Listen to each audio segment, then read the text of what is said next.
ከ2 ዓመት በፊት ህይወቴን የቀየረ አንድ ውሳኔ አደረግኩ። ስራዬን ተውኩ። በዚያን ጊዜ ይህ ውሳኔ የአዲስ ጉዞ መጀመሪያ መስሎኝ ነበረ።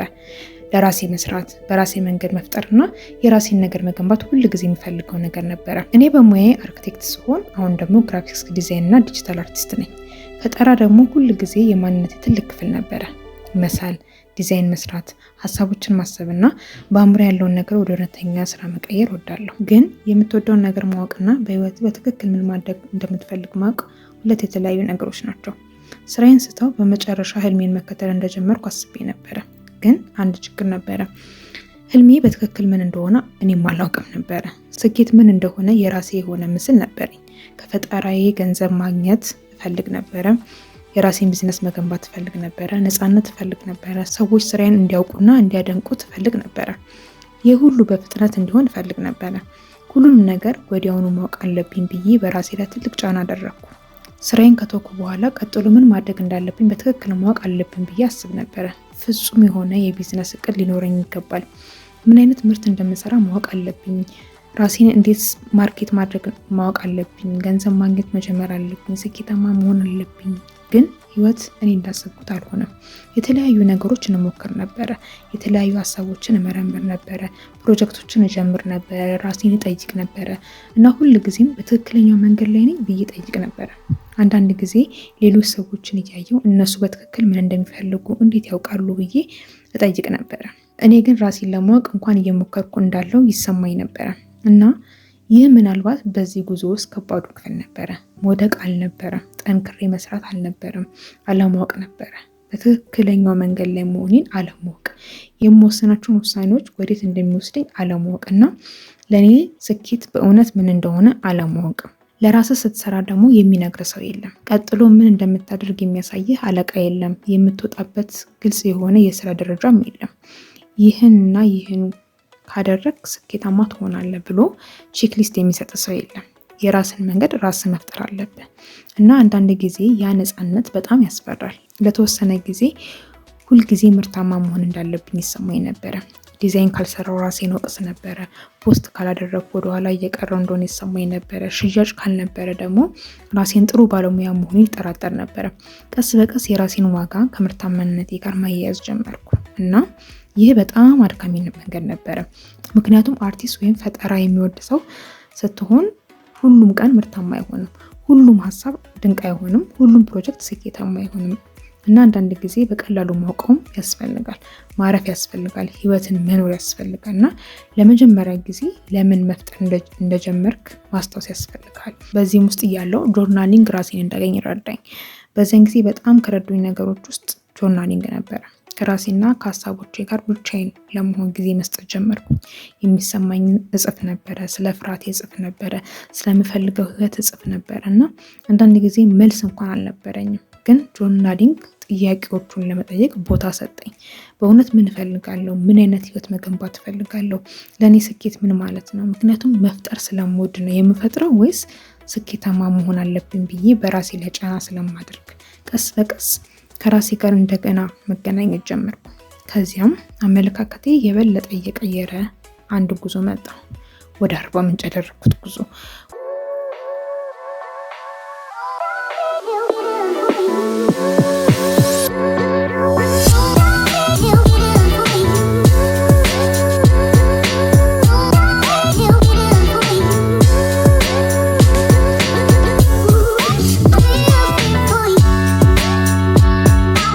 ወደ አርባ ምንጭ ተጓዝኩና እውነቱን ለመናገር በተጓዝኩ ቁጥር ውስጥ ያለ ነገር የሚቀየር ይመስለኛል።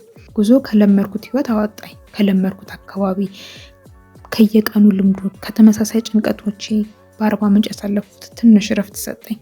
የተለየ ነገር ማየት ቻልኩ። ከተለመደው የተለየ አካባቢ ማጣጣም ቻልኩና ሁልጊዜ ቀጥሎ ምን ማድረግ አለብኝ ብዬ ሳልጨነቅ በቀላሉ መኖር ጀመርኩ። አንዳንድ ጊዜ በተመሳሳይ ሁኔታ ውስጥ ለረጅም ጊዜ ስንቆይ ዓለማችንን በጣም ትንሽ ሊመስለን ይችላል።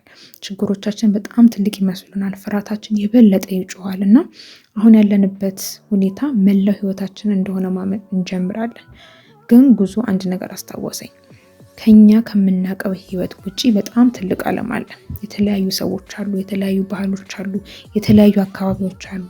ህይወትን የሚኖሩበትም የተለያዩ መንገዶች አሉ እና አንዳንድ ጊዜ ህይወትን በተለየ መንገድ ለማየት የሚያስፈልገን ትንሽ የአካባቢ ለውጥ ብቻ ነው። ያ ጉዞ ለእኔ እንደ ሪሴት ነበረ።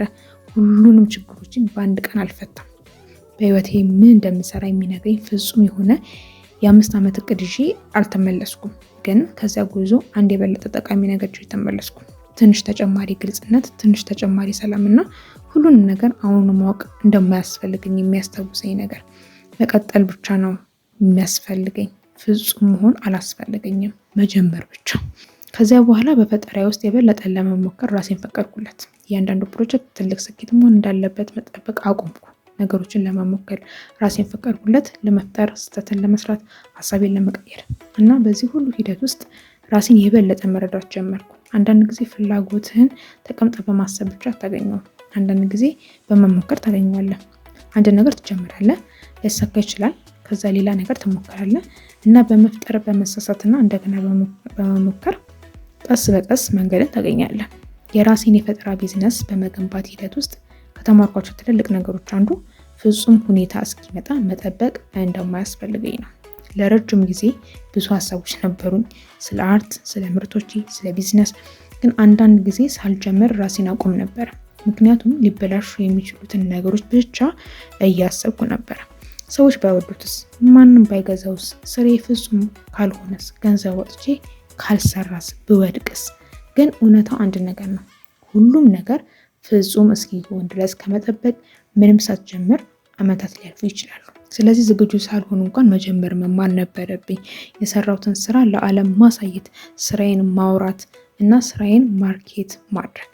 ምንም እንኳን ምቾት ባይሰማኝም ሰዎችን የሰራሁትን ነገር ግዙ ማለት አንዳንድ ጊዜ ያስፈራል። በተለይ የሰራው ነገር ከስራ ፈጠራ የመጣ ከሆነ፣ ምክንያቱም በጣም የግል ነገር ሊመስል ይችላል።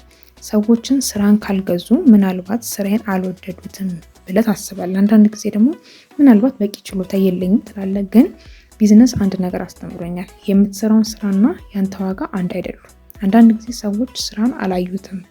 አንዳንድ ጊዜ በቂ ማርኬቲንግ አላደረግክም። አንዳንድ ጊዜ ትክክለኛውን ሰው ስራህን ገና አላገኘው። አንዳንድ ጊዜ አንድ ነገር በቀላሉ አይሰራም።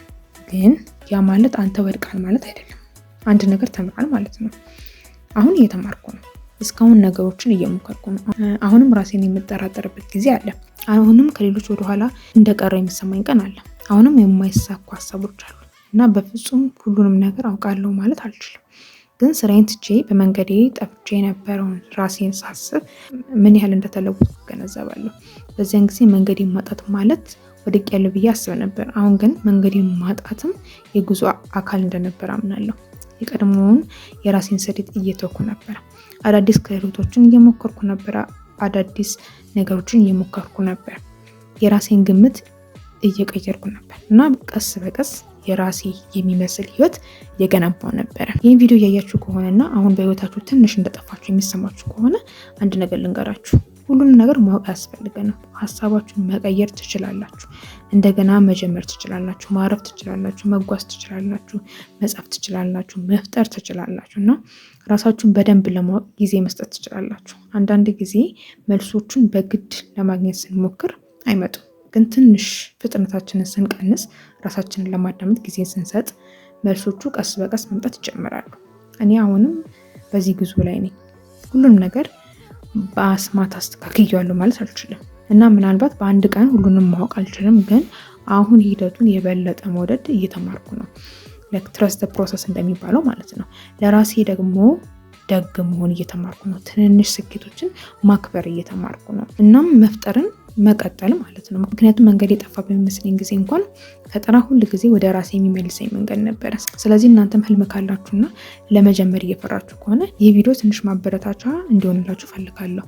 ሁሉንም ነገር ማወቅ አያስፈልጋችሁ። ለራሳችሁ አንድ ድል መስጠት ብቻ ያስፈልጋችኋል። በትንሽ ነገር ጀምሩ፣ አንድ ነገር ሞክሩ፣ ከሱ ተማሩና ቀጥሉ።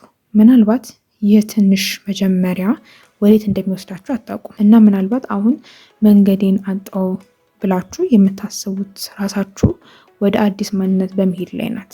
ስለተመለከታችሁኝ በጣም አመሰግናለሁ። የጉዞ አካል ስለሆናችሁ ደግሞ ከልብ አመሰግናለሁ። በሚቀጥል ቪዲዮ እንገናኝ።